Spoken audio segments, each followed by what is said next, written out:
ಹೆಸರು ಪೂಜಾ. ನಾನು 7ನೇ ತರಗತಿಯಲ್ಲಿ ಓದುತ್ತಿದ್ದೇನೆ. ನಮ್ಮ ಶಾಲೆಯ ಹೆಸರು GSPS ಯಲಿಯೂರು.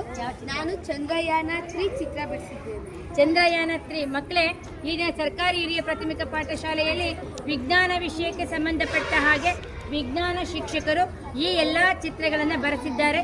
ಮಕ್ಕಳು ಅದ್ಭುತವಾಗಿರ್ತಕ್ಕಂಥ ಚಿತ್ರವನ್ನು ಮಾಡಿದ್ದಾರೆ. ಇದೆಲ್ಲ ಬನ್ನಿ ಪರಿಚಯ ಮಾಡ್ತಿದ್ದಾರೆ.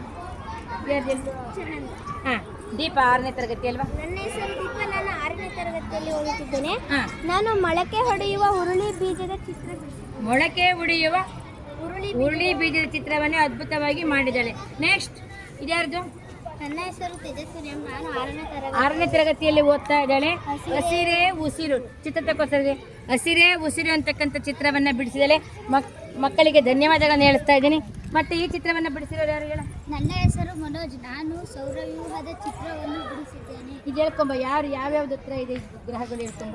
ಬುಧ, ಶುಕ್ರ, ಭೂಮಿ, ಮಂಗಳ, ಗುರು, ಶನಿ, ಯುರೇನಸ್, ನೆಪ್ಚೂನ್. ಖಂಡಿತ ಕಣಯ್ಯ. ಅನಂತರ ಇಲ್ಲಿ ಬರ, ಈ ಯಾವ ಚಿತ್ರವನ್ನು ಬಿಡಿಸಿದ್ದಾರೆ ಪರಿಚಯ ಮಾಡಿಕೊಡಿ.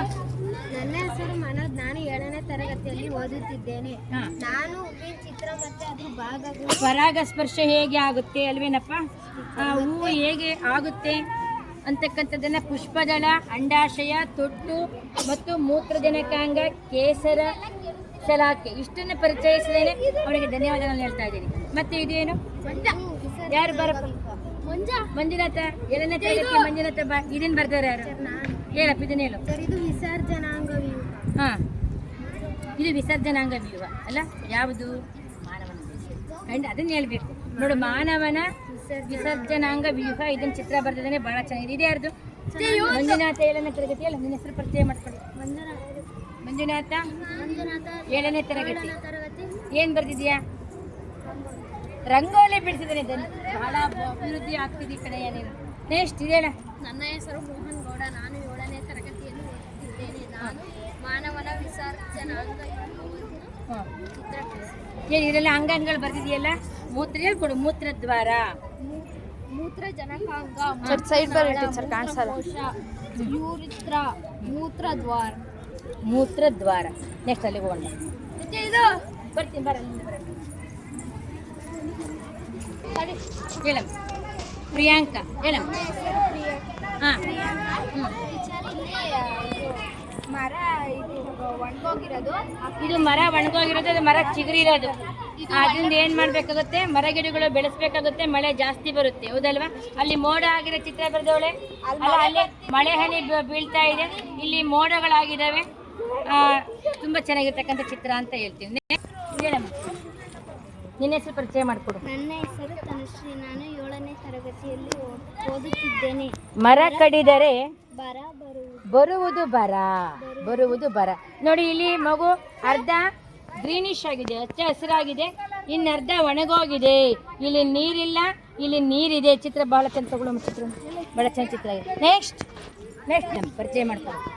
ನನ್ನ ಹೆಸರು ಸುಷ್ಮಾ. ನಾನು 7ನೇ ತರಗತಿಯಲ್ಲಿ ಓದುತ್ತಿದ್ದೇನೆ. ಕೈ ಕಟ್ಬೇಡ. ನಾನು ಪರಿಸರದ ಚಿತ್ರವನ್ನ ಬಿಡಿಸಿದಾಳೆ. ಹಚ್ಚ ಹಸಿರಾಗಿರ್ತಕ್ಕಂಥ ಚಿತ್ರ ತುಂಬಾ ಚೆನ್ನಾಗಿದೆ. ನೀಲಿ ಬಣ್ಣ ಎಲ್ಲ ನೀರು ಅಲ್ವಾ? ಖಂಡಿತ. ಇದು ನನ್ನ ಹೆಸರು ವಿಂಧ್ಯ. ನಾನು 7ನೇ ತರಗತಿಯಲ್ಲಿ ಓದುತ್ತಿದ್ದೇನೆ. ನಾನು ಚಿತ್ರ ಬಿಡಿಸಿರೋದು ಈ ಕಡೆ ನೀರು ಸ್ವಲ್ಪ ಸ್ವಲ್ಪ ಇಳಿದುರಾಗಿ ಬಿಡ್ತಾರೆ, ಅದರಿಂದ ಹಚ್ಚ ಹಸಿರಾಗಿ ಗಿಡ ಮರ ಐತೆ. ಇಲ್ಲಿ ನೀರನ್ನ ವೇಸ್ಟ್ ಮಾಡ್ತಿರೋದ್ರಿಂದ ಇಲ್ಲಿ ಭೂಮಿ ಎಲ್ಲ ಒಣಗೋಗೈತೆ, ಅಂತರ್ಜಲ ಇಲ್ಲ. ಆಮೇಲೆ ಇಲ್ಲಿ ಮರಗಳು ಗಿಡಗಳೆಲ್ಲ ಆ ಕಡೆ ಒಣಗೋಗಿದ್ದಾವೆ, ಈ ಕಡೆ ಹಚ್ಚ ಹಸಿರಾಗಿ ಇವೆ. ಆದ್ರಿಂದ ಸೇವ್ ವಾಟರ್ ಸೇವ್ ಅರ್ಥ. Save water save work. ಇನ್ನೊಂದು ಹೇಳು. ಹೇಳಮ್ಮ, ಏನ್ ಬರ್ದಿದ್ಯಾ? ಶ್ವಾಸಕಾಂಗ ವ್ಯೂಹ.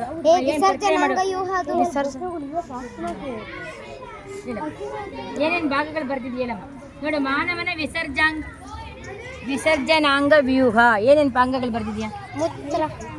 ಹಾಂ, ಇದು ಮೂತ್ರನಾಳ, ಇದು ಮೂತ್ರದ್ವಾರ, ಇದು ಯಕೃತ್ತು, ಇದು ಯೂರಿತ್ರ, ಇದು ಮೂತ್ರಕೋಶ. ಪರವಾಗಿಲ್ಲ, ತುಂಬ ಚೆನ್ನಾಗಿ ಬಿಡ್ತೀವಿ. ಖಂಡಿತ ಹೇಳಪ್ಪ. ಏನೇನು ಕಾನ್ಸೆಪ್ಟ್ ಇದೆ ಅಂತ ನನಗೆ ಸರ್ ಈ ಕಡೆ ಹಚ್ಚ ಹಸಿರಾಗಿರುತ್ತೆ ಸರ್, ಈ ಕಡೆ ಮರ ಎಲ್ಲ ಕಡಿದಿರ್ತಾರೆ ಅದು ಸರ್. ಅಂದರೆ ಇವಾಗ ಜಾಸ್ತಿ ಮರ ಎಲ್ಲ ಕಡಿತಾ ಇದಾರಲ್ಲ, ಅದಕ್ಕೆ ಈ ಚಿತ್ರ ಅದು ಏನಾಗುತ್ತೆ ಅಂತ ಹೇಳ್ಬೇಕು, ಮರ ಕಡಿಯೋದ್ರಿಂದ ಏನಾಗುತ್ತೆ, ಮಳೆ ಕಡಿಮೆ ಆಗುತ್ತೆ, ಆ ಕಡೆ ಎಲ್ಲ ಒಣಗೋಗುತ್ತೆ. ಹಚ್ಚ ಹಸಿರ ಮರ ಗಿಡಗಳು ಇರೋದ್ರಿಂದ ಇಲ್ಲಿ ಮಳೆ ಜಾಸ್ತಿ ಬರುತ್ತೆ ಮತ್ತು ಹಚ್ಚ ಹಸಿರಾಗಿರುತ್ತೆ. ಇಲ್ಲಿ ಒಣಗಿದ್ಯಾಕೆ ಮತ್ತು ಹಚ್ಚ ಹಸಿರಾಗಿರೋದ್ಯಾಕೆ ಅಂತ ಕಾನ್ಸೆಪ್ಟನ್ನು ಮೂಡಿಸಿದ್ವಿ. ಇವಳು ಆರ್ಎಂ ಕಡಿದರೆ ಮರ, ಇದು ನೀವು ಇವರು ಕಡಿದರೆ ಮರ ಬರುವುದು ಬರ. ಖಂಡಿತ ಪರಿಚಯ ಮಾಡ್ಕೊಂಡು ನಿಮ್ಮ ಹೆಸರು. ನನ್ನ ಹೆಸರು ಕಲ್ಪನಾ, ನಾನು 7ನೇ ತರಗತಿಯಲ್ಲಿ ಓದುತ್ತಿದ್ದೇನೆ. ನಾನು ಪರಿಸರ ಸಂರಕ್ಷಣೆ ಚಿತ್ರ ಬಿಡಿಸಿದ್ದೇನೆ. ಕರೆಕ್ಟ್, ವಿವರಿಸಿ ಏನಾದ್ರು ಒಂದೆರಡು ಲೈನ್. ಏನು ಕಾನ್ಸೆಪ್ಟ್ ಹೇಳ್ತೀವಿ ಇದ್ರ ಬಗ್ಗೆ ನೀನು? ಇದು ಹಸಿರು ನೀಲಿ ಬಣ್ಣದಲ್ಲಿ ಏನು ಹೇಳುತ್ತೆ? ನೀಲಿ ಕಲರ್ ಬಣ್ಣದ್ದು ನೀರಿದೆ ಅಂತ ಹೇಳುತ್ತೆ. ನೀರಿರೋದ್ರಿಂದ ಏನಾಗಿದೆ? ಮರ ಹಸಿರಾಗಿದೆ. ನೀರಿಲ್ದಿದ್ರೆ ಏನಾಗ್ತಿತ್ತು? ಒಣಗಿ ಹೋಗ್ತಿತ್ತು. ಅಂದ್ರೆ ಪರಿಸರವನ್ನ ಅಚ್ಚುಕಟ್ಟಾಗಿ ಇಟ್ಕೊಳ್ತಕ್ಕಂಥದ್ದು ಸಂರಕ್ಷಣೆ. ಬರ್ದೋಳು ನೋಡ್ರಿ, ಟೈಟಲ್ ನೋಡಿ, ಪರಿಸರ ಸಂರಕ್ಷಣೆಯ ಚಿತ್ರ. ನಾವು ನೀಟಾಗಿ ಪರಿಸರವನ್ನು ಬಳಸ್ಕೊಂಡಾಗ ನೋಡಿ, ಇಲ್ಲಿ ಸೂರ್ಯನ ಕಿರಣಗಳಿಂದ ಏನಾಗುತ್ತೆ, ಮರಗಿಡಗಳಿದ್ದಾಗ ಏನಾಗುತ್ತೆ, ಹೆಚ್ಚು ಮಳೆಯನ್ನು, ಸೂರ್ಯನ ಕಿರಣ ಜಾಸ್ತಿ ಕಾದಾಗ ಏನಾಗುತ್ತೆ, ಮೋಡವಾಗಿ ಮಳೆ ಹನಿಯಾಗಿ ಬರುತ್ತೆ. ಮರಗಿಡಗಳು ಎಲ್ಲಿರ್ತಾವಲ್ಲಿ ಜಾಸ್ತಿ ಮಳೆ ಬರುತ್ತೆ. ಯಾಕೆ ಶಿವಮೊಗ್ಗ ಆ ಕಡೆಯಲ್ಲಿ ಯಾಕೆ ಬರುತ್ತೆ? ಆಗುಂಬೆಯಲ್ಲಿ ಜಾಸ್ತಿ ಮಳೆ ಬರುತ್ತೆ, ಮರಗಿಡಗಳು ಜಾಸ್ತಿ ಇರ್ತವೆ ಅಂತ.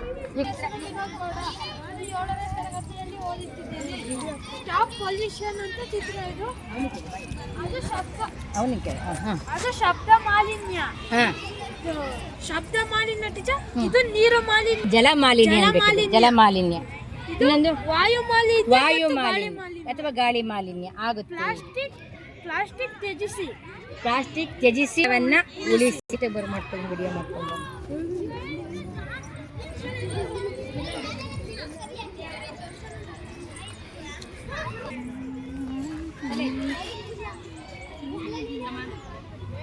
ಎಲ್ಲಿದೆ ದರ್ಶನ? ಜಲಚಕ್ರ.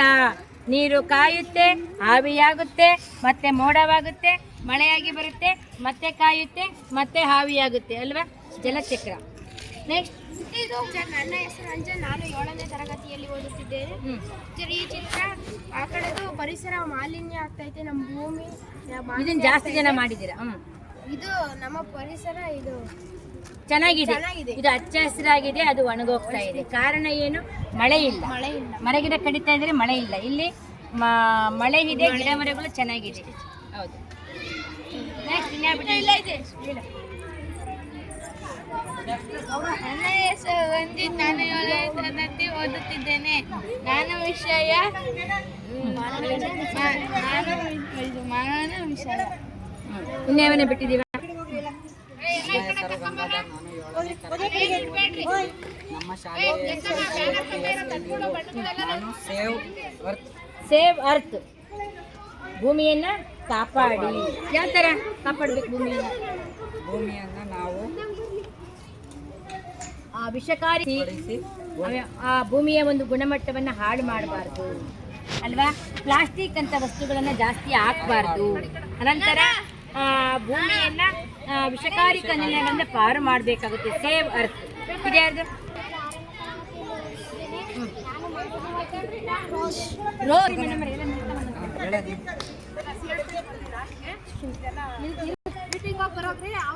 ಸದ್ಯಕ್ಕೆ ಒಂದು 3 ಫೋಟೋ, ಒಂದೇ ಒಂದು ಫೋಟೋ ಪಡ್ಕೊಂಡ್ಬರಿ. ಅಷ್ಟೇನಾ ಟೀಚರ್? Video cut